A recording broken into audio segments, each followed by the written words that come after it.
Não é que a geração está preguiçosa, é porque muitas vezes a empresa está parada na gestão do século passado. Desse time que são vocês que tem aqui no Grupo RU, eu bato a mão e falo que ninguém tem. As empresas ainda precisam mudar os modelos de gestão. Eu quero ver implementar, porque quando você vai implementar com o nome implementar, aí a dificuldade é outra, né, senhor? Fala, meus amigos, sejam bem-vindos! Hoje nós estamos aqui recebendo nossos executivos esses que me ajudou a construir a segunda maior empresa de varejo desse país, está comigo de novo nesse projeto do Grupo R1, levando todo o conhecimento através do método RGV. Hoje vamos bater um papo com eles e aí vou apresentar cada um para vocês verem com quem eu estou andando. Você que time, que timaço! Fala Brasil de quem faz, fala empresário que acompanha aqui mais um episódio do nosso Executivos. Esse programa aqui que tem como objetivo trazer conhecimento da prática de quem colocou a mão na massa e construiu aí diversas empresas, as maiores empresas desse Brasil, para que você, empresário, possa colher desses frutos aqui e também aplicar no seu negócio. Hoje aqui eu tenho à minha esquerda o nosso anfitrião, Ricardo Nunes. Ao meu lado direito aqui eu tenho a Mônica Rúgio. Vou pegar aqui o calibre dela, tá? Especialista em gestão de pessoas, cultura e liderança, com ampla experiência no varejo e empresas de entretenimento como a Rede Globo, também Ricardo Eletro, atuando na gestão de mais de 45 mil colaboradores. Muito prazer, Mônica, ter você aqui. Também temos hoje aqui Samuel Belo, especialista em implantação de novos negócios e processos, transforma ideias em negócios, criando novas fontes de receita e além de gestão de equipe de vendas também. Mais de 22 anos na Ricardo Eletro e colocou 1 bilhão no caixa somente com a venda de serviço. Seja bem-vindo, Samuel. Obrigado. Pessoal, a primeira pergunta que eu quero colocar aqui na roda... E hoje está no grupo, né? Exatamente, hoje todos eles aqui também são executivos que atendem os membros do clube, está dentro do nosso ecossistema do Grupo R1, para realmente trazer essa prática que é o que a gente acredita.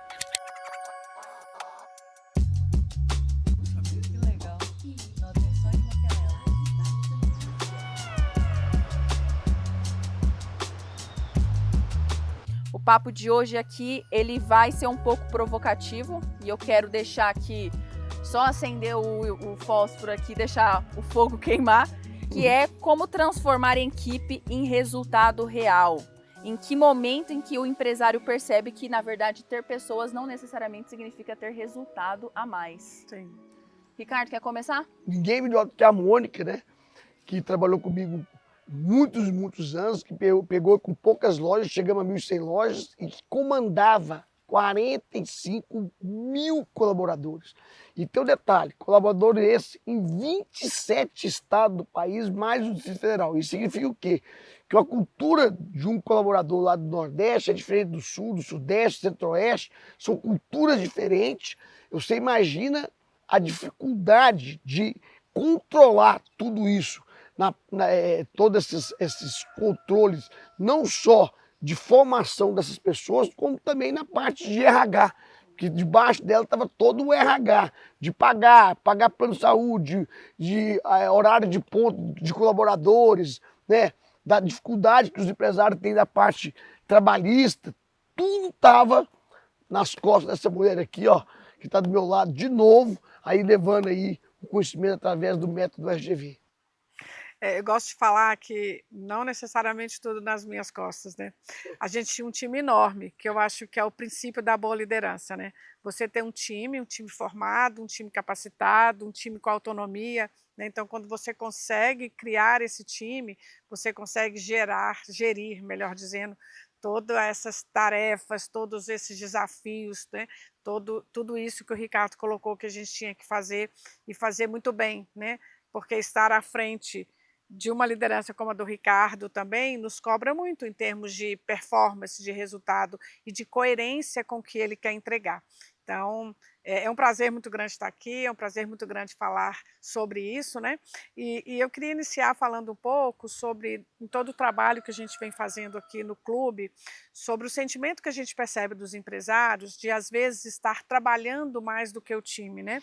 E o que eu percebo aí nas mentorias que a gente tem feito, em toda a minha carreira também, na experiência com empresas de pequeno, de médio, de grande porte, né? Na maioria das vezes, as empresas crescem em números, mas não crescem em organização de processos, não crescem em formação de lideranças, não crescem em desenvolvimento, em capacitação do time, né?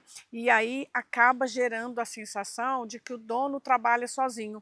Porque, na verdade, quando ele não faz essa organização de processos, essa definição clara de papéis, ele vira o gargalo da empresa.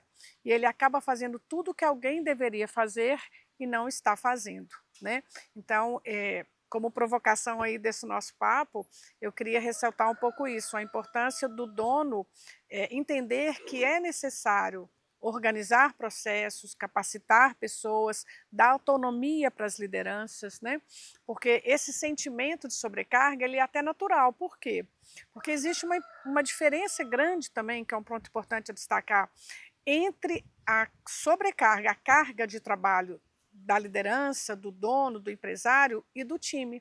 Porque o time, ele executa a tarefa.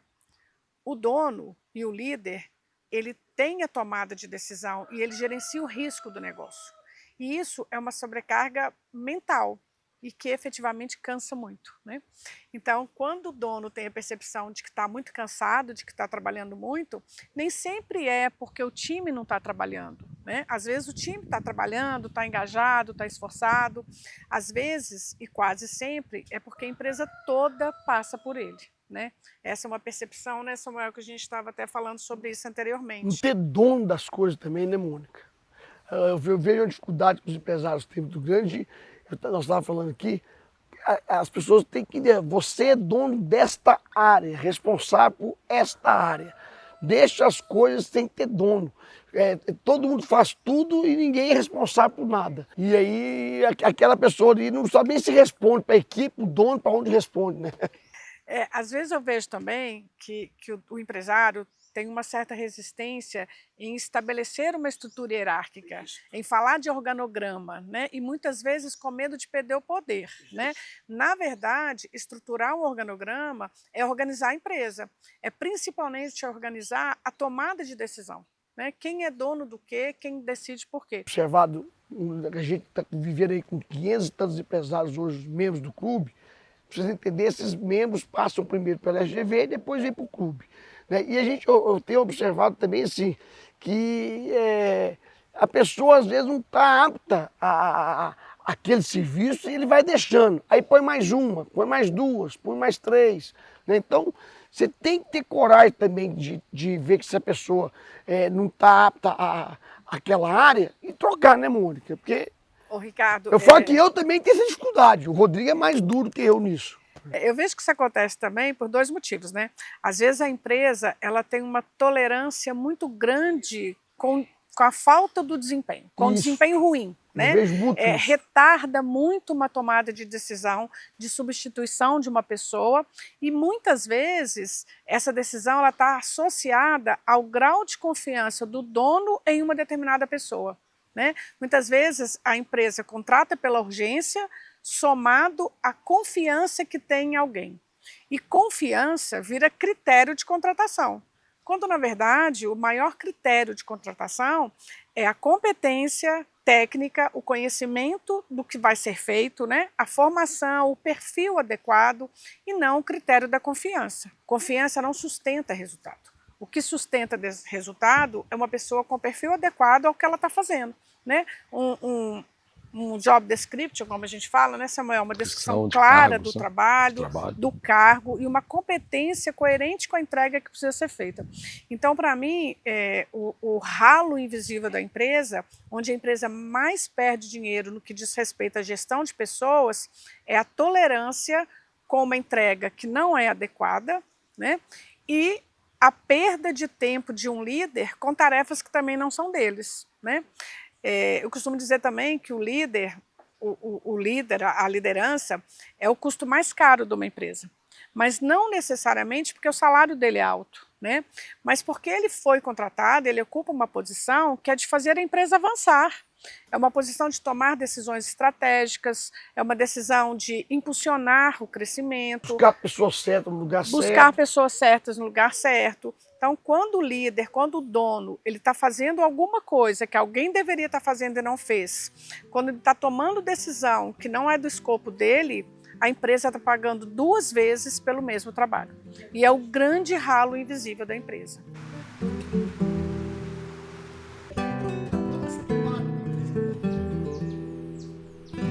Queria ouvir o Samuel agora, ele que tem esse modelo de gestão movido muito a resultado. Samuel, fala pra gente sua opinião, o que acontece, o que muda quando o empresário ele passa de gerir pessoas para começar a gerir resultado? Bom, eu acho que esse ponto é um ponto bastante controverso, né? Que eu acho que parar de gerir pessoas a gente não para nunca, né? Porque é realmente o nosso maior ativo e aquilo que gera mais resultado no curto, médio prazo, independente do modelo de negócio, né? Eu vou contar a história de quem fez, né? Eu geri equipes gigantescas, né, de 37, 45 mil pessoas, né, e dentro desses aí, em algum momento eu geri vaidades de pessoas e eu geri situações que não geravam resultado, né, que eu estava muito preocupado em gerir atitudes e vaidades e muito menos preocupado em resultado. E esse é o momento onde você começa a analisar que você precisa criar indicadores claros, criar metodologia de avaliação para que você pare de avaliar as pessoas pela sua competência, na verdade avalie as pessoas pela competência e não por aquilo que ela fez, ela parece ser ou que ela ocupou aquele cargo inicial, né? Foi quando a gente tomou a decisão de gerir por indicadores, né? E aí o processo fica mais claro, as entregas elas são muito mais objetivas e você determina o que cada profissional tem que fazer em determinado tempo, momento, para entregar aquele resultado necessário, sabe? E quando você mede, né, Samuel? O Samuel é um cara que gosta muito de medir, ou que você gosta de fazer muito de medir, você tem parâmetros para saber se está sendo produtivo ou não está sendo produtivo. Isso, e com uma metodologia comparável, né? Porque você conseguiria realmente trazer um perfil daquele profissional que ia entregar o melhor resultado, né? Então, sem medir, você não sabe. Mas isso não nos inibe e não deixa a nossa responsabilidade de continuar cuidando de gente. Porque aí, pelo contrário, nos dá mais responsabilidade, porque quer disciplinar, contratar bem, treinar as pessoas e capacitar para que elas sejam este modelo de resultado que entregue cada dia mais para a companhia. É a grande virada de chave, né, na percepção do empresário, quando ele deixa de olhar pessoa e comportamento e passa a olhar resultado, né? E nessa situação, eu percebo que 3 coisas acontecem, né? É fácil de perceber. A cobrança torna-se muito mais justa, porque a gente não está falando de uma pessoa, a gente está falando de uma entrega que foi combinada, né, de um alinhamento que foi feito, e a pessoa pode ser avaliada, né, ela passa a ser gerida e avaliada pela entrega que ela está fazendo, então é uma cobrança muito mais justa, né, que é muito mais objetiva, não é sobre comportamento, não é sobre pessoa, é sobre entrega. Né? O time tem mais autonomia, porque já está alinhado o que precisa ser entregue, ele vai ser avaliado sobre o que precisa ser entregue. Então ele está orientado, ele sabe decidir na urgência que precisa em função da entrega que precisa ser feita. E para mim, o terceiro ponto e o mais importante quando o empresário faz essa virada de chave é que ele ganha tempo e energia. Né? Ele efetivamente passa a focar no resultado, na orientação e em alavancar a empresa, e não focar em comportamento. Então, para mim, essa é uma grande virada, né, de focar em resultado. O que a Mônica falou aqui, da questão cobrança justa, gente, isso é muito importante na vida do empresário. Parar de achar, né? Quando você não tem indicadores, igual o Samuel colocou, a Mônica colocou aqui, você não sabe cobrar. Aí você cobra todo mundo da mesma coisa. Então aquele que está fazendo sente injustado e aquele que não está fazendo faz de bobo.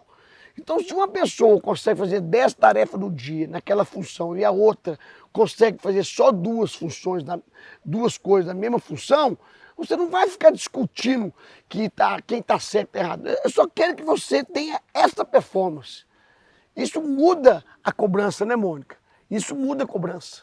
Sim. Isso muda completamente a cobrança. Porque aí você não está tratando de... Não é como se você estivesse perseguindo aquela pessoa. Você está falando com clareza que ela não está produzindo.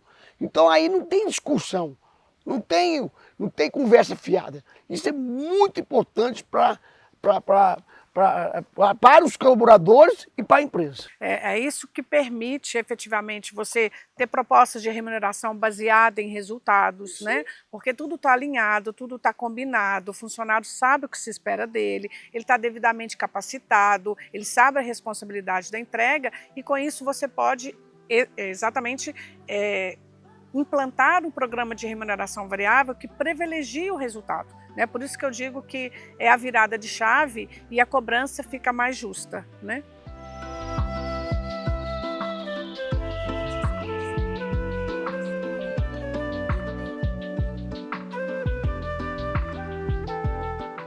Samuel, eu queria que você contasse para a gente a história da implementação do DRE do vendedor.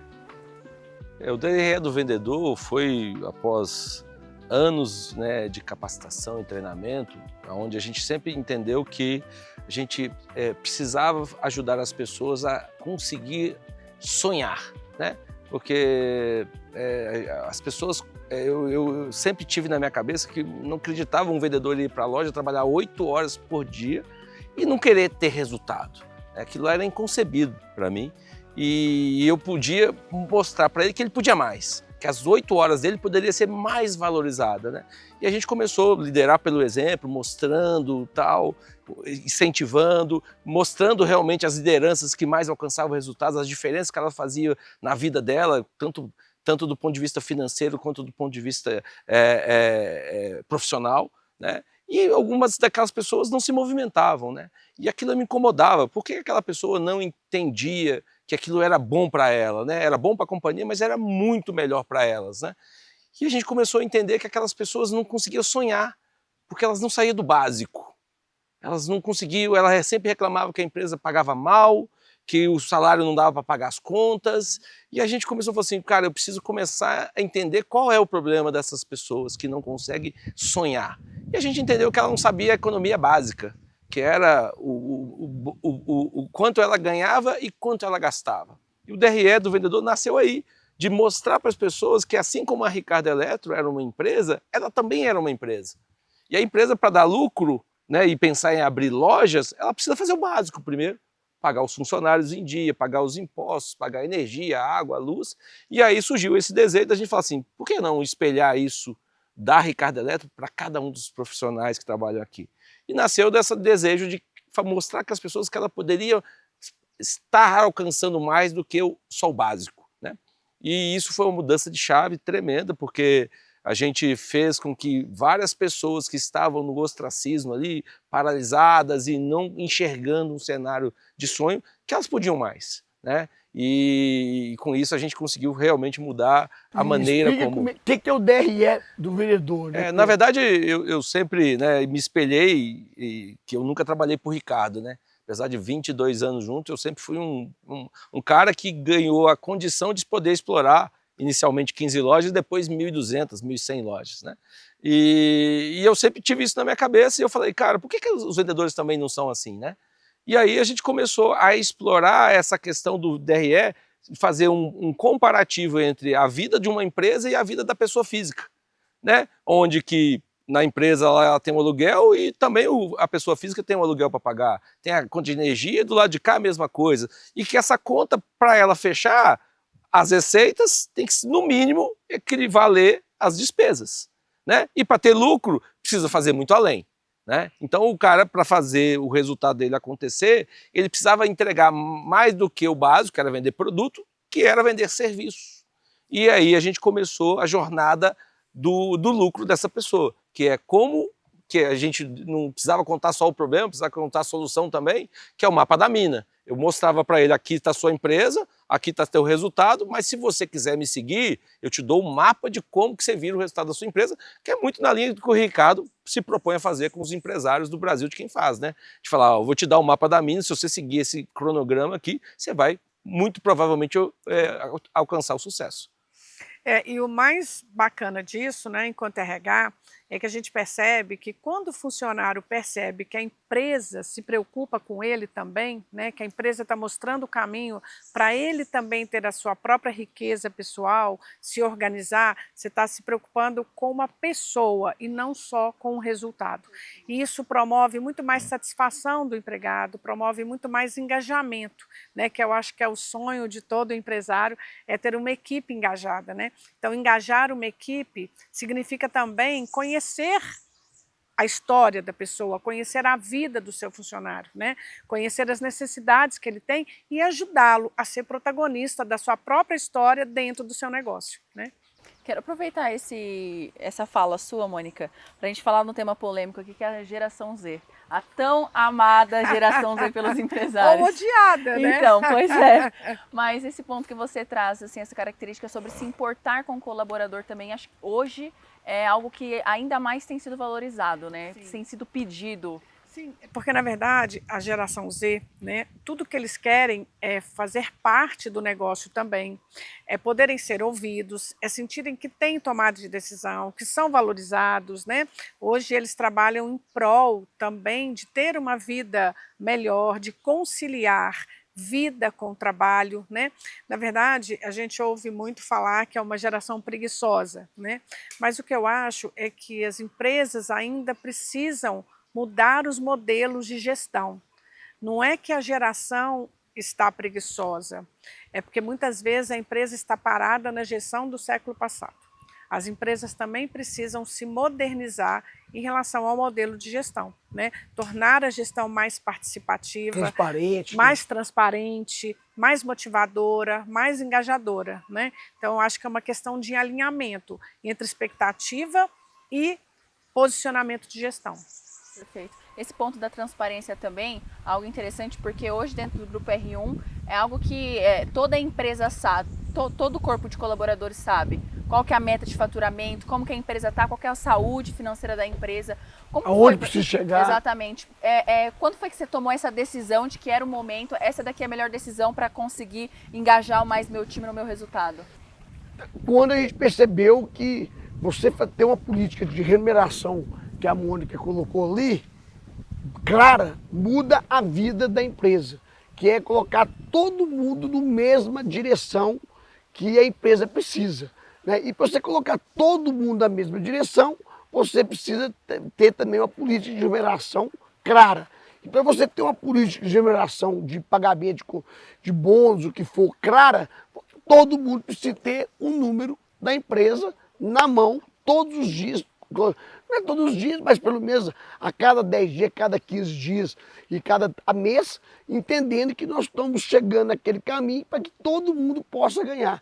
Então, isto é uma nova, é um modelo, hoje não é nem novo mais, né, Mônica? Mas na minha época, quando nós tomamos a decisão de transformar isso transparente, mudou a vida da empresa, né?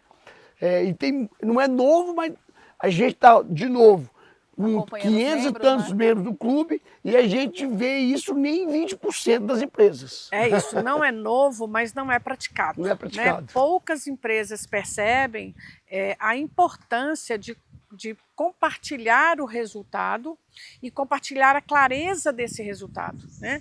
Porque isso faz com que as pessoas se engajem mais, né? E de novo, falando em justiça ou injustiça, né? Injustiça é você tratar igual quem entrega diferente. Então, quando você tem clareza dos resultados e quando a pessoa percebe que ela entregou mais, entregou o melhor que ela podia, entregou dentro do que estava combinado, o engajamento é muito maior, né? Então, realmente, só destacando aqui o que o Ricardo falou, hoje a gente faz mentorias com mais de 500 empresas e, assim, eu diria que nem 10% tem a prática da remuneração variável. E eu vou te falar por que não tem, Mônica. Eu quero dar uma luz aqui para as pessoas. Não tem, porque geralmente, às vezes, o empresário tem medo que o colaborador enxergue o resultado da última linha e falar assim, poxa, o lucro da empresa é muito grande, eu ganho pouco. Mas tem forma de você fazer isso, se você não quer demonstrar o resultado todo da sua empresa, mas se você tiver uma inteligência, a Mônica tem, de falar qual que é aquilo que ele tem que entregar, entregando aquilo ele vai ter o bônus, você também não precisa escancarar toda a empresa. Porque às vezes o empresário, eu sinto que ele tem medo, porque às vezes o resultado da empresa é alto, mas o resultado da empresa é alto porque tem que reinvestir, e o risco também é alto.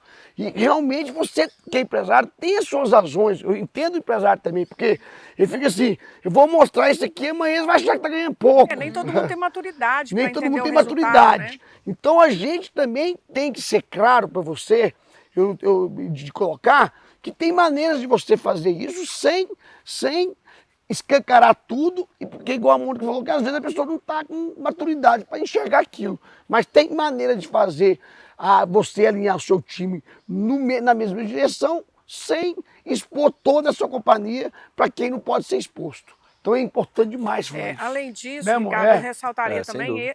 esse é um grande receio do empresário, né? A gente não precisa ter um programa de participação em lucros, a gente tem um programa de participação em resultados, que é algo diferente, né? E tem uma outra questão também que eu acho bem relevante, é que muitas vezes o empresário ele entende que vai onerar a folha de pagamento. E hoje a gente tem, através da legislação trabalhista, lei que te permite remunerar em bônus sem onerar a sua folha de pagamento, né? Então, existem formas hoje muito inteligentes e legais aos olhos da CLT para se fazer isso. E como que sempre, né, Samuel, fez muito isso na área dele de serviço, né, Samuel? Não achar que isso é custo. Porque você vai fazer uma meta onde vai trazer o resultado que você deseja, né, Samuel? Então, assim, eu posso falar como executivo e depois como empresário sobre esse tema, né? Eu acho que, assim, eu acho que extrapolando a questão da remuneração, tem uma questão de propósito. A geração Z, ela trabalha por propósito. E esse propósito tem que estar muito alinhado com aquilo que ela quer para a vida dela, com os anseios dela, com as fragilidades, né? E a empresa tem que estar ávida a ouvir isso, né? Nós estamos falando de gente. Gente tem problema, acorda de manhã, acorda mal-humorada, etc, etc. E a gente precisa saber tratar isso. Uma das formas é ouvindo, tendo programas realmente de desenvolvimento, a outra forma de recompensar é remuneração, né? E a recompensa ela pode vir de vários aspectos, né? Recompensa de participar. Então hoje eu tenho um grupo de desenvolvedores espalhado no Brasil inteiro, que se você perguntar, eu não sei fazer uma linha de código, mas eu sento com eles e discuto porque o propósito deles é fazer com que o negócio cresça. Então, eles têm o propósito de fazer o melhor código para que o negócio cresça. E a contrapartida disso, todos eles têm um PLR no final do ano. Participação dos resultados daquilo que ele entrega. Tá certo? E se aplica a outros segmentos. Eu tenho empresa de construção civil. Então, e aí, nós não estamos falando mais de geração Z, nós estamos falando de uma geração, assim como a minha, que é uma geração que aprendeu a requisitar também. Porque a gente não adianta falar que é só a geração Z que quer isso, não. Não é, não. É todo mundo, está do lado, peraí, você quer e eu não quero? É isso. Né? Então, eu tenho lá hoje o cara que é o mestre de obra de uma obra minha, que ele tem ganha participação dos indicadores que ele controla. Perda de obra, tempo de execução da tarefa e atraso de obra. Então, esse cara, se ele entrega tudo dentro do combinado, ele ganha lá uma participação do resultado dele, que ele conseguiu alcançar da equipe dele. Então, eu acho que o empresário ele precisa repensar o modelo de gestão, que não é um modelo mais centralizador, é um modelo de participação, e participação requer dividir para somar. É isso. E tem uma coisa muito relevante nisso, né? Porque o dono, ele tem a estratégia, mas a execução está na mão do time. Isso aí. Né? E a hora da verdade, eu costumo dizer que a hora da verdade é a hora de quem executa. É quem está ali no front. Ali é quem separa fazendo... os ônibus dos meninos. Exatamente. Não tem jeito. Exatamente. Então, reconhecer quem executa a sua estratégia enquanto empresário é reconhecer em termos de remuneração também. Não só um tapinha nas costas. Né? Claro que o ser humano gosta, precisa, até o que é feito por obrigação precisa ser elogiado e precisa ser reconhecido. Mas entre a estratégia e a execução, é importante a gente destacar isso, existe alguém que operacionaliza e executa.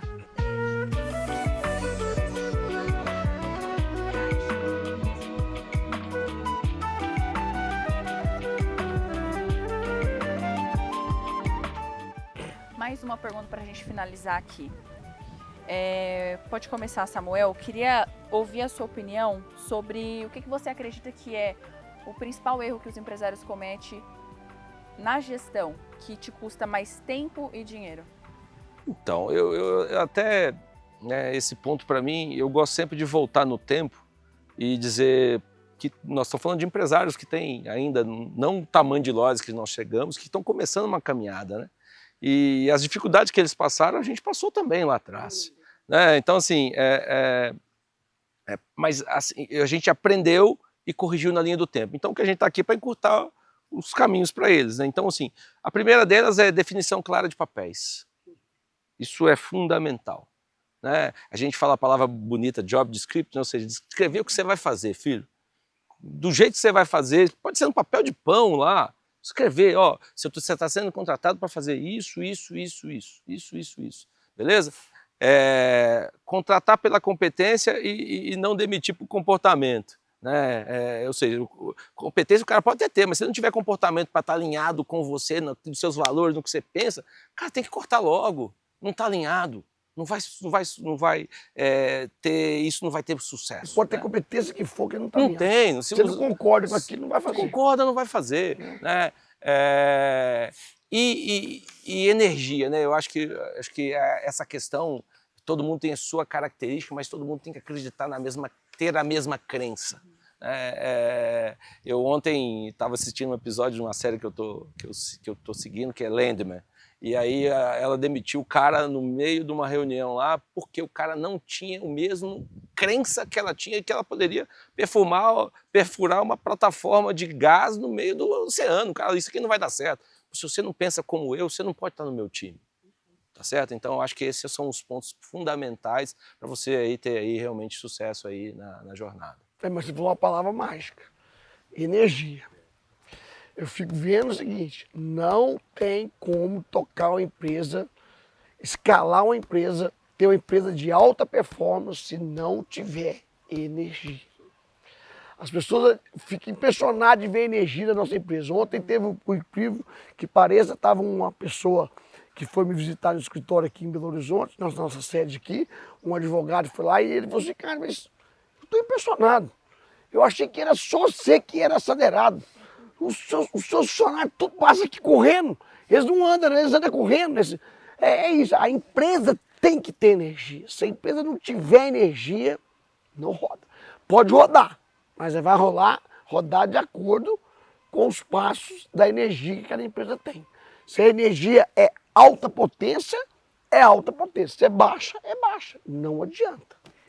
E quem faz isso, quem tem a obrigação de fazer isso, é o dono. É isso. A energia, né, ela faz parte da cultura da empresa, né, Ricardo? E cultura é o jeitão de ser da empresa, né? O Ricardo é energia pura. Né? Eu, quando fui contratado por ele há 30 anos atrás, eu brincava assim que eu tive que comprar um skate para mim, porque para ter a energia que ele tinha, eu tinha que estar muito acelerada, né? Então a energia faz parte da cultura. E quem difunde a cultura na empresa são as lideranças, né? Então é de extrema relevância capacitar as lideranças na cultura da empresa, naquilo que faz sentido para a empresa, no modo de ser da empresa, para que o líder seja o grande guardião da cultura, né? No nosso caso, o nosso comportamento mais relevante é a energia que se desdobra em resultado, em entrega rápida, em corrigir rápido o erro, né? E tudo vem através da cultura, do comportamento do dono.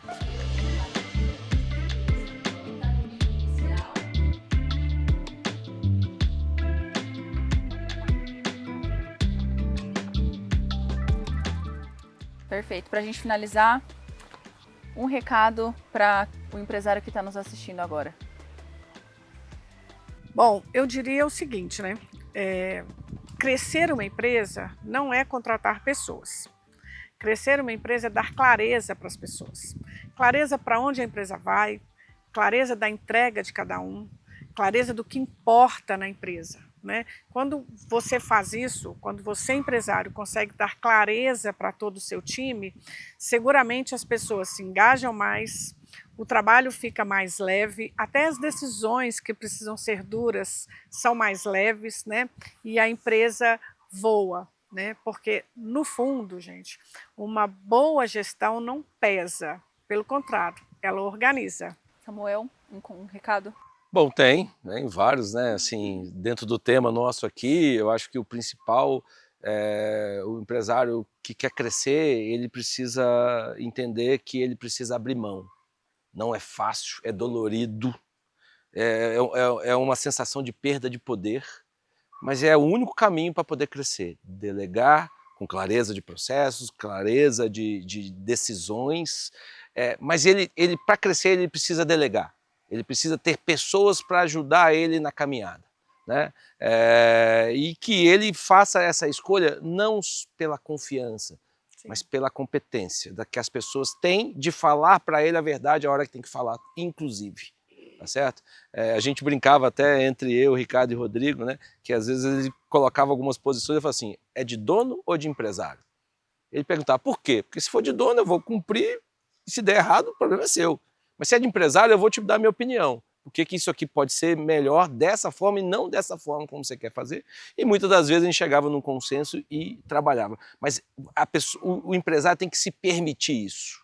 Muitos empresários, toda vez que é contrariado, ele acha que é uma coisa pessoal. Não, as pessoas estão ali para divergir. Não para divergir no simples fato de falar que está errado ou está certo, mas de colocar uma nova visão e ter ouvidos abertos para ter essa nova visão e realmente fazer essa mudança na companhia. Lá na empresa, o que o Samuel falou é muito importante.